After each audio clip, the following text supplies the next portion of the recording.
जो पैंट मुझे first class में लेके दी गई थी वही पैंट मैं पाँचवीं छठी क्लास तक पहनता गया। आसपास के बच्चे मजाक उड़ाते थे, लेकिन हमेशा मेरा पढ़ाई पे फोकस रहा। जब मैं 12th में आया, मेडिकल लिया, डॉक्टरी के बहुत नज़दीक पहुंच गया था। कुछ ऐसा हुआ 12वीं करने के बाद कि जिसने मेरी पूरी ज़िंदगी बदल के रख दी। मेरा नाम डॉक्टर हरजीत सिंह भट्टी है। मेरा जन्म बहुत ही गरीब परिवार में हुआ और शुरू से ही लेकिन मेरी मम्मी की एक इच्छा थी कि मेरा बेटा डॉक्टर बने। और क्योंकि वो तो अपनी घर की परिस्थितियों की वजह से, परेशानियों की वजह से शायद खुद तो नहीं पढ़ सकी, लेकिन उनकी हमेशा से इच्छा रही कि मेरा बेटा डॉक्टर बने। जब मैं 5 साल का हुआ तो मेरी मम्मी मुझे लेके गई स्कूल में एडमिशन दिलाने के लिए। तो उनको वहाँ पे केंद्रीय विद्यालय में मुझे लेके गई। वहाँ के टीचर्स ने पूछा कि आप do you want to admit your student children in first class. तो मेरी मदर क्योंकि पढ़ी लिखी नहीं थी तो उनको कुछ समझ नहीं आया। उन्होंने 2-3 बार पूछा, थोड़ा इरिटेट भी हुए। फिर उसके बाद हमारे वहाँ पे एक साथ में एक सूबेदार अंकल थे, वो खड़े थे। उन्होंने कहा कि क्या शुरुआत करनी है बच्चे की, पहली बार इनको एडमिट कराना है यहाँ पे। तो मम्मी ने कहा कि हाँ, और वहाँ से मैं जो पहली क्लास में ज्वाइन किया और उसके बाद अब मेरा पढ़ाई का पूरा जो सिस्टम पढ़ाई थी वो शुरुआत हुई। उसके बाद जब मैं पढ़ता था तो पढ़ते के दौरान घर में बहुत गरीबी थी, बहुत सारी परेशानियों का सामना करना पड़ा। ऐसा भी था कि जो पैंट मुझे फर्स्ट क्लास में लेके दी गई थी वही पैंट मैं 5वीं छठी क्लास तक पहनता गया। वो पैंट धीरे धीरे छोटी होती गई और मेरे सॉक्स दिखने शुरू हो गए। आसपास के बच्चे मजाक उड़ाते थे। टीचर्स ने एक दिन मम्मी को बुलाया और बोला कि आप अपने बेटे को जो है नए कपड़े लेके दीजिए, क्योंकि आसपास के बच्चे भी इसका मजाक उड़ाते हैं। लेकिन क्योंकि गरीबी की हालत थी, नए कपड़े नहीं खरीद सकते थे, तो मम्मी ने क्या किया, उसी पैंट के नीचे एक एक्स्ट्रा कपड़ा लगा दिया। हमारी नीले रंग की पैंट होती थी तो वो नीले रंग का कपड़ा एकदम अलग से दिखता था। पैंट एकदम लाइट कलर की, रंग उड़ा हुआ, 5-6 साल पुरानी, और वो नीला एकदम शार्प ब्लू कपड़ा नीचे से दिखता था। तो वो और ज़्यादा मजाक का एवज बन गया बच्चों के बीच में। तो फिर कहीं ना कहीं से उधार लेके कुछ लेके हमने जो है मैंने नई पैंट सिलवाई। और इस तरह से गरीबी में निकलते निकलते लेकिन हमेशा मेरा पढ़ाई पे फोकस रहा। मैंने कभी अपनी पढ़ाई से अपना मन नहीं भटकने दिया। हमेशा एक फोकस्ड वे में पढ़ाई की और हमेशा एक क्रियोसिटी के साथ पढ़ता रहा। मेरे को बहुत बचपन में एक बार सिखाया गया था कि अगर आपकी ज़िंदगी में कोई सबसे बड़ा टीचर है तो वो है ऑब्जर्वेशन। तुम्हें ऑब्ज़र्व करना है, तुम्हें कोई सिखाएगा नहीं, तुम्हें खुद सीखना है, तुम्हें चीज़ों को ऑब्ज़र्व करना है, क्रियोसिटी रखनी है।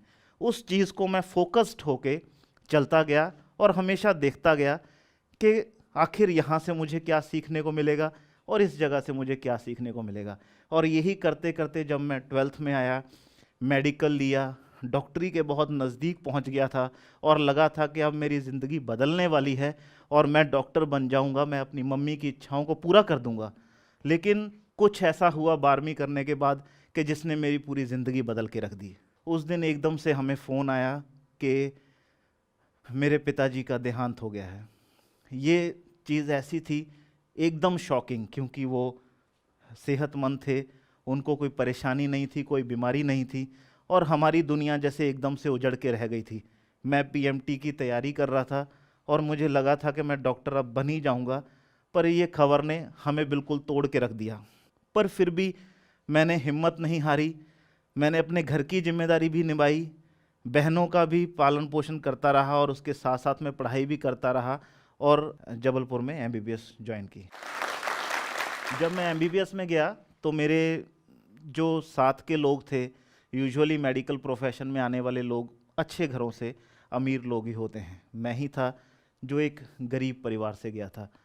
और जब वहाँ पे पहुँचा तो वहाँ पे रैगिंग बहुत ज़्यादा थी। हमारे टाइम पे इतनी ज़्यादा रैगिंग होती थी कि अगर आपको अपने कमरे से लेके हॉस्टल के गेट तक बाहर जाना है तो कम से कम 100 थप्पड़ मारे जाते थे।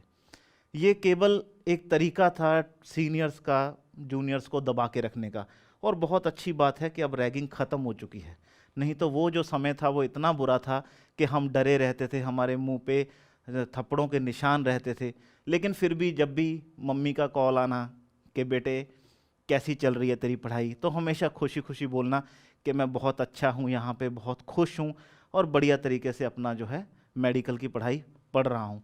लेकिन अंदर ही अंदर इतना डर रहता था क्योंकि इस तरीके से हमें मारा जाता था। फिर जब सैटरडे संडे होता था तो जो साथी लोग होते थे वो कहीं बाहर कमरा लेके रेंट पे वहाँ पे रुक जाते थे।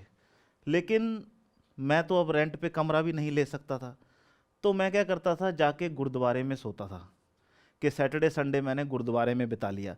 और गुरुद्वारे में भी जब ठंड के टाइम पे ऐसा भी कई बार हुआ कि बहुत ज़्यादा ठंड है, ऊपर कुछ ओढ़ने को नहीं है, तो गुरुद्वारे की कंस्ट्रक्शन में जो खाली सीमेंट की बोरियां पड़ी होती थी उनको भी ओढ़ के कई बार लेटना पड़ता था कि हम रैगिंग से बच जाएं।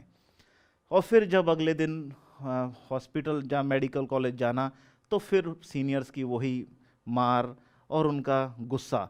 लेकिन धीरे धीरे जब सीनियर्स को लगा कि ये तो हमेशा यही पिटता रहता है, हमेशा यही हमारे सारे काम करता है, भाग भाग के सिंसियरली सारे काम करता है, तो ऐसा भी टाइम आया जब कभी हमारी रैगिंग होती थी, सब लोगों को इकट्ठा खड़ा होकर जब मारना होता था सीनियर्स को या डांटना होता था या उनकी रैगिंग करनी होती थी, उस टाइम सीनियर्स मुझे खुद ही कह देते थे कि हरजीत तू ऐसे कर, तू चल जाके हमारे लिए चाय लेके आ या कुछ कर, तब तक हम बाकियों से बात करते हैं।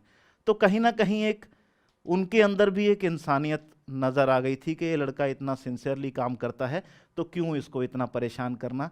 और वहाँ से मेरा उनके साथ एक अच्छा रिलेशन भी स्थापित हुआ और मैं मेडिकल की पढ़ाई करते करते आगे बढ़ा, डॉक्टर बना। जब डॉक्टर बना तो उस टाइम एक ऐसी अचीवमेंट लगी, जिस दिन मुझे अपना MBBS फाइनल ईयर में पास हुआ तो ऐसे लगा जैसे ज़िंदगी में बहुत कुछ पा लिया है। ऐसे लगा जैसे ये मेरी ज़िंदगी की सबसे बड़ी अचीवमेंट है। जो लोगों से आप सुनते हो ना कि खुशी के मारे उछलना, मैंने वो अपनी ज़िंदगी में महसूस किया है। मैं 2 घंटे तक उछलता रहा था जब मैंने डॉक्टरी की, जब मैं MBBS की, जब मैं डॉक्टर बना। और डॉक्टर बनने के बाद फिर मेरा अगला सपना था कि अब मुझे एम्स जाना है, क्योंकि हर कोई कहता था कि अगर आप डॉक्टर हो तो आपके मंदिर या गुरुद्वारा या जो भी आप कह लें, सबसे बड़ी जगह आपकी वो एम्स ही है। तो मैंने एम्स की तैयारी स्टार्ट की।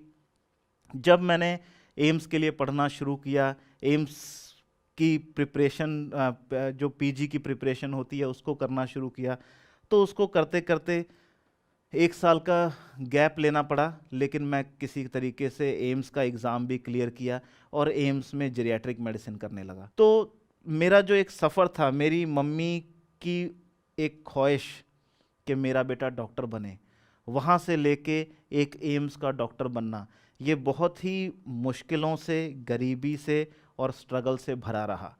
लेकिन एक चीज़ जो मैंने हमेशा अपनाई है वो ये है कि मैंने कभी अपने काम से गद्दारी नहीं की।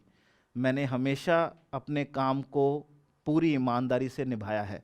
चाहे आप कोई मुझे छोटा काम कहें, चाहे कोई बड़ा काम कहें, मैंने हर काम को हमेशा फोकस्ड वे में ईमानदारी से किया है और ये सोचा है कि अगर ये काम मैं अपने लिए कर रहा हूँ तो मुझे इसमें पूरी खुशी मिलनी चाहिए। मुझे दूसरे की तारीफ़ से इतना फ़र्क नहीं पड़ता, लेकिन मेरे को अपने दिल में अपने काम से खुशी होनी चाहिए कि इस काम को मैंने पूरे ईमानदारी से किया है। और यही सीख को लेके मैं यहाँ तक पहुँचा, डॉक्टर बना। लेकिन आज मैं अगर अपने आप को देखता हूँ तो मैं देखता हूँ कि मैंने शुरुआत कहाँ से की थी।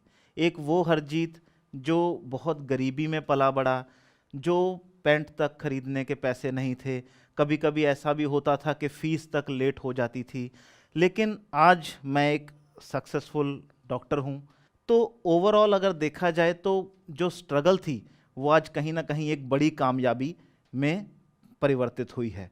और मैं ये कहना चाहता हूँ अपने सभी दोस्तों से कि अगर ये हरजीत जो इतनी बुरी परिस्थितियों से निकलकर भी आज एक कामयाब बड़ा एम्स का डॉक्टर बन सकता है और अपने पूरे परिवार की जिम्मेदारियों को निभाता हुआ एक कामयाब इंसान बन सकता है, तो ये बिल्कुल श्योर है कि इस देश का कोई भी बच्चा हरजीत बन सकता है, कामयाब हो सकता है और तरक्की की राह पे चल सकता है।